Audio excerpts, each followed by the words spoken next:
Hello and welcome to Just One More Watch. Back today with a review of one of my favourite micro brands, ZELOS. I've looked at maybe 5 or 6 ZELOS over the last couple of years on the channel and I've really liked them all. Edgy, modern designs, well made, well priced. They've got a bit of a cult following, ZELOS. Indeed, I think they're possibly the only micro brand where if you buy the right model at the launch price, you can sell it at a profit later on. Check out the prices of them on eBay and the ZELOS Facebook group if you don't believe me. Today it's the Swordfish. Now the Swordfish is a watch that I reviewed last November as well, the Mark 1 version. Today I'm reviewing the Mark 2. Now, full disclosure, ZELOS sent me this watch for free. I don't have to return it. They also sent me 2 other versions to show you as well. So I've got 3 different Swordfish. One in bronze, one of the $299 stainless steels, and this beautiful one with a carbon dial, which is going in my personal collection. That's a bit more expensive, that's $399. Now the Mark 1 Swordfish I referred to as a Seiko Killer. I thought it offered all of the design features of the Seiko Samurai, but with better specs and a better price tag. And I maintain that to be true of the Mark II. It's not perfect. There's one very unusual design decision that was taken for this Mark II version. I'll talk about that later on, but I think this watch is a cracker. Let's flip the camera and have a look at it. So, not 1, not 2, but 3 ZELOS Swordfish to show you today. Where am I going to start this video? Well, I'm going to start this video by showing you a Seiko Samurai. I didn't have a Samurai in the house or in my collection when I referred to the Swordfish as a Seiko Killer in November last year. I had reviewed one and I had a kind of one in bits and pieces, but I didn't have one to hand. So this time around I put my money where my mouth is. I just spent 400 odd Aussie dollars picking up one of these Samurais, pretty much so that I could put the 2 of these head to head in a 10 round watch boxing deathmatch special. I'm going to drop that video at the same time as this one. There should be a link up there in the top right corner of the screen if you want to watch it now. I'm sure you can find it after you watch this video. I think it could be the most hotly contested watch boxing deathmatch to date. But that, as they say, is another video. Back to the Swordfish. I've got 3 models, as you can see here, kind of different price points on offer. This is a Loom Dial version of the stainless steel Seiko NH35 powered one at $299 currently on their website. I'll obviously leave a link in the description of the video. Forged carbon dial, also NH35. This one you're paying an extra $100 for that dial. It's $399. This is the most expensive one that I've got to show you today. This is an ETA 2892 powered bronze cased version with a meteorite dial. $849. So the launch special has been run and won with this one. However, if you like bronze, you can get a black dialed NH35 version. It's the same watch really, it's the same case anyway. $349. So a bunch of different colours, a bunch of different dial choices, from the kind of ordinary, if you will, to the exotic. Bronze case, a whole bunch of different ones you can pick from. So I'll start with dimensions and specifications. There'll be indoor and outdoor wrist shots of all 3 of these watches. I'll get some macro on the meteorite and that forged carbon dial. I have never encountered one of those before. I believe that ZELOS are the first micro brand to bring that style of dial to the market, so I'll definitely get some close-ups on that. But before I start, let's take it back and have a look at the packaging that these watches come with. Regardless of model or price paid, they all come in these rather attractive proper wooden boxes with the big ZELOS Z on top, containing a watch roll. Now you may have recognised this one. I've been on my travels various times across the world with one of these ZELOS watch rolls containing my holiday watches and other things. It can take 4 watches. In here you will find 1 ZELOS Swordfish, you'll find your warranty card, and you'll find a second strap. And it's a decent strap as well, proper Horween. I'll obviously show you the watch on that one later on. Now, one thing I always moan about with ZELOS and any other micro brands that skimp on this particular area, it is only a 1-year international warranty. 2 is standard for automatics. I'm not quite sure. I guess it's a little bit of a cost saving exercise for ZELOS, but until they go to 2 years, I'm going to moan about it every time I pull one of their warranty cards out of the watch pouch. So the case dimensions on all 3 models are the same. 43mm in diameter, 13.5mm thick, Only 47.5mm lug tip to lug tip though, so it's a big watch, but you can still get away with it on a smaller than average wrist because it doesn't have a particularly long lug to lug. 22mm lug width, tapering down to 20, so a bit of a taper on the bracelet, back up to 22 at the clasp. Sized up for me, 7-inch wrist. I had to remove a bunch of links. I reckon there's probably about an 8.5-inch wrist on the standard bracelet, no problem at all. This one weighs in at 190 grams, so it is a big watch. Not only do I think it's a rival to the Seiko Samurai, obviously, I think you should be thinking kind of Helm Vanuatu, Helm Khuraburi. Once a watch is pushing up towards 200 grams, it is a not inconsiderable piece on your wrist. You certainly know that you're wearing it. The two stainless steel ones, obviously, 316L stainless steel case, crown, bezel and bracelet.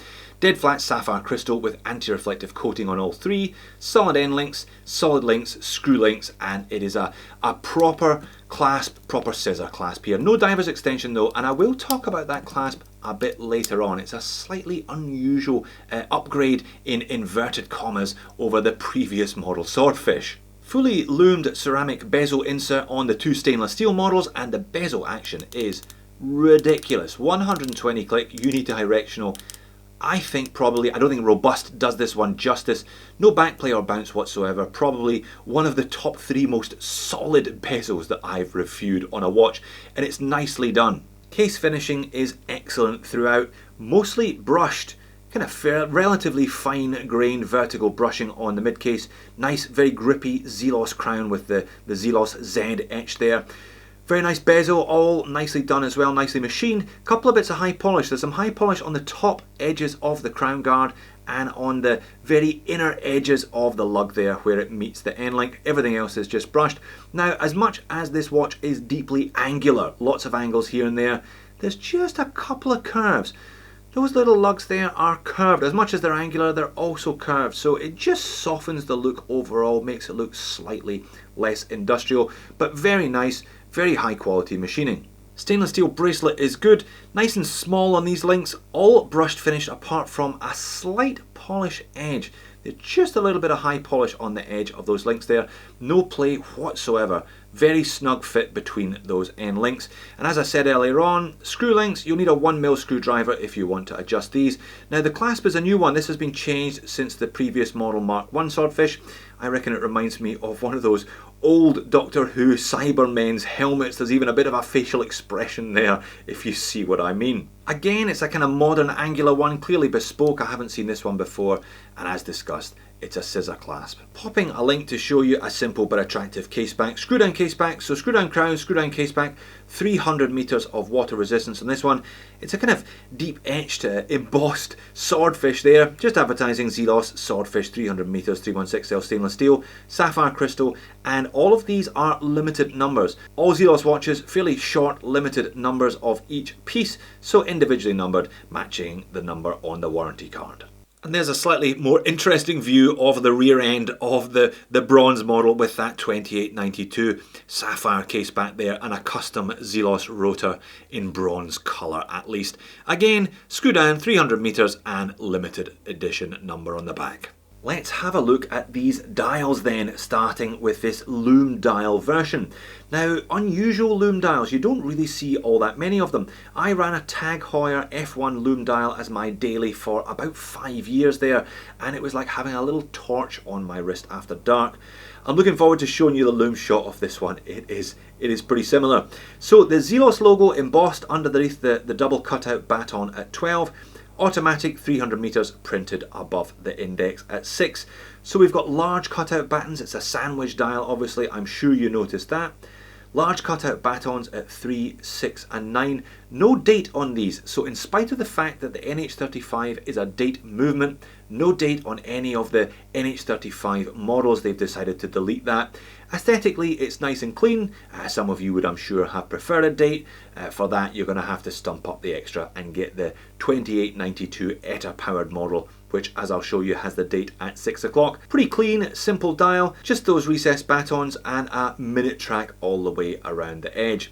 Handset, I think the handset's really nice. Large, angular, again matching the large, angular, bold style of the case. I'll get a macro zoom in on those ones.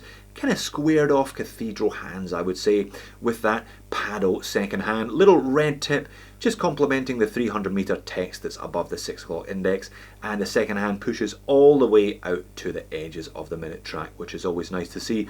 A nicely proportioned, clean and legible dial. Check out the forged carbon dial. How good does that one look? So it glints and catches the light, kind of like carbon fibre, but obviously it's not woven carbon fibre, so you've got a kind of a pearl pattern there on the dial. Very, very interesting indeed. I am a complete sucker for this old radium style, the faux patina. I would go for this model. To be honest, if you don't want to stump up the extra $100 for the carbon dial one, they do one that's called Black Sand. It's got this vintage aesthetic, a kind of mottled black dial. That's the one to go for, in my opinion, if you want to spend $300. But this one just looks gorgeous. And obviously they've changed the hands. It's a golden handset, which I think colour matches very nicely indeed. Or there's the slice of meteorite on this bronze ETA 2892 powered version. So it's the same dial pattern, double at 12, large singles at 3, 6 and 9. We've got a date on this one, no colour match date wheel down at 6 o'clock, but it's applied rather than a sandwich dial. So it's a slice of meteorite, but they haven't punched further little holes in it. They've applied the same pattern of indices on top. I've had a few meteorite dial ZELOS, I had a Mako, and I had the grey meteorite dial Swordfish. Always nice, always unique to look at. They play with the light very interestingly. You've got those kind of random stripy patterns. Every slice of meteorite is different and they just look fantastic. Not cheap though, you always pay a little bit extra for a meteorite dial, but I think it's worth it if you're wanting something very different. On to the movements. Now both of the Seiko powered stainless steel versions feature the NH35. You've seen dozens of these, I'm sure. Hacking and hand winding, 24 dual automatic, roughly 40-hour power reserve, so not quite 2 days. Now out of the box from the factory, Seiko state the accuracy as -20 to +40, so a fair degree. They've given themselves a fair window here. They're not the most accurate movements in the world. Plus 15 seconds per day out of this one, somewhere in the middle. Unfortunately, you can't complain too much because that's what Seiko allows. That's the variance that they tolerate from the factory. They are, however, rugged, robust and reliable. You should get a whole bunch of years service with one of these running continuously before you need to either service or replace it. The ETA 2892 in this bronze one is a different beast altogether. High beat automatic, so this one running at 28,800 vibrations per hour. You get that smooth 8 ticks per second tick of the second hand, noticeably smoother than the 6 ticks you get from the Seikos. Now stated tolerances of these ones is a 21 joule movement, again roughly 40-hour power reserve. Stated tolerances -20 to +20, so much narrower window of operation, and this one running fairly consistently there, +7, +8, 0 beat error. Healthy amplitude. You do get what you pay for in terms of movements. And then there's the Loom, a bit of a ZELOS specialty. I'll let you settle in at real time and then I'll speed it up. Bronze on the left, carbon dial on the right, and obviously it's the fully Loom dial in the middle. They tend to do two different Loom types, so we've got C3 and BGW9. You can notice it most obviously on the carbon dial one on the right hand side.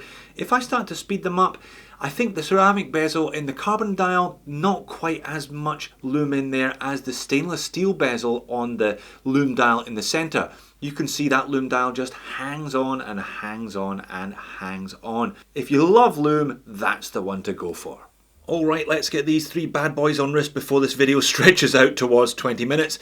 I've got a 7-inch wrist for your reference. This is quite a large watch, particularly because it weighs 190 grams, as I said, but the head of the watch is relatively compact. It does have that protruding mid-link of the end link, but it angles down sharply, so it does fit my wrist nicely. Short links also mean that it conforms to the curve of your wrist well, and that is quite a short clasp, relatively speaking. And same with the Loom dial, perhaps not quite as legible. The silver hands against the white dial, not as legible as the gold hands against the carbon colour dial, but wears identically because it's the same watch. And there's the bronze meteorite dial version on the supplied kind of train track stitched rubber strap, not the Tropic that I've come used to with other ZELOS. Nice big bronze buckle is there as well. Now this one is obviously fresh out the packet, so no patina on there, but these bronze watches are a treat. If you can hang on to one long term, they really do patina and kind of tarnish very nicely indeed. With a bronze bezel bronze watch, make sure that you twist that bezel regularly because they can fuse together with time and exposure to water. And there is the gorgeous forged carbon dial one on the Halloween strap that's included with all of these watches. A welcome addition. Not only does it smell fantastic, but it looks really good, I think, tonally. Just about spot on. Gives it a nice alternative look, and it takes a chunk of weight off. If 190 grams is a bit much for you, then a rubber strap, Tropic or something, or one of these gives you the chance to wear the watch even on a slightly smaller wrist, but with a much lighter feeling combination of watch head and strap. Unsigned buckle, but it is a Halloween and it is stamped on the underside with the ZELOS logo. Moans and niggles then. It can't be all sweetness and light, Jody, and indeed it isn't. I mean, as good as these watches are, a lot of people aren't going to be into this very bold modern styling. It's just not going to be everyone's cup of tea, I understand that. Likewise, again, as value packed as these watches are at $300, not everybody is going to opt for a ZELOS. Even though they've been around for a while now, and I think they have a bit of a cult following, as I mentioned, some people are still going to go for an Orient or a Seiko instead, and that's okay. There's plenty of value to be had elsewhere on the market as well. My biggest gripe though with this Mark II Swordfish concerns the bracelet. I alluded to it earlier on a couple of times. Or more specifically, this clasp. This is new for the V2 and it's short. It's one of the shortest scissor clasps that I've encountered on a watch. They've shaved maybe about a centimetre or so off the clasp itself. Now on paper I can see the benefits to that. Short clasp combined with these little links means the watch is going to curve to your wrist much more nicely than one with a big clasp and big chunky links that do tend to sit kind of hexagonally. This one is going to conform to the wrist very nicely. However, the problem comes when you try and put the watch on or off. If you take a centimetre off the clasp, you're taking 1 centimetre and 2 centimetres off of this opening aperture. Now that's 2 centimetres off the relative circumference of the watch when it's open. Now that means that the ZELOS Swordfish Mark II is actually quite a squeeze to get over your hand and onto your wrist. If you've got a disproportionately large hand compared to your wrist size, you may actually struggle getting this one on. Big watch, 190 grams, I tend to wear it nice and tight, so that's perhaps where some of my problem lies, but I don't imagine that my hand is disfigured or disproportionate. I spoke to Elshan, the owner of ZELOS, about this, and he said that nobody as yet had pointed it out. So, you know, maybe I do have a freakish hand, but I suspect I don't. I think it's a bit of a design issue with this. There's a reason that those clasps are a little bit longer. It's not necessarily so that they sit on the bottom half of your wrist, it's so that you can get them on and off more easily. And this one, is perhaps a bit more of a squeeze than I would like it to be. By comparison, here's that Seiko Samurai, which has a much longer clasp, opens out nice and large, pop it on the wrist, no problem at all. I'll be interested therefore to see if there's any pushback once these V2 Mark II stainless steel braceleted swordfish start landing on people's doorsteps and on their wrists. But assuming that's not an issue for you, I think this watch has an awful lot going for it. I have reviewed a ton of $300 dive watches, and along with the Helm brothers, the Vanuatu and the Khuraburi, this swordfish stands head and shoulders above all of the other ones. It's well finished, it's well made, I think it looks great. Overall, the package is very strong once you add a Halloween strap in that nice box. Little gripe about the 1-year warranty, but assuming it's got a Seiko movement in it, it's going to run forever and it should be easily serviceable or replaceable when the time comes to do so. At the launch special price anyway, definitely one of the best value divers I think you can buy on the market at the moment. So there you have it, another cracker from ZELOS. Certainly one of the more prolific micro brands. Elshan seems to be pumping out new models or revised models at a fairly prolific rate, but when they sell out every time, you can't exactly blame them from that. The $299 versions are clearly where the value is today, and that gets my strongest 2 thumbs up recommendation. Loom Dials, you really don't see many Loom Dials around at all, let alone for $300 US. So that one would definitely be on my shopping list. Likewise the teal and the golden sands, that retro dial is a killer. Carbon fibre, forged carbon, again, only these micro brands I think can properly handle these edgy new materials. Meteorite, forged carbon, etc. I think it really suits these edgy modern designs. At $399 I think there's some value there. The bronze ones are getting a bit more expensive. Obviously the $28.92 is not a cheap movement, but the price tag reflects that. Unfortunately, I missed out on the launch special there. But is it a Seiko Killer? Click the button in the top right corner of the screen and you can watch the head-to-head and make up your own mind. Thanks for watching this one. See you soon.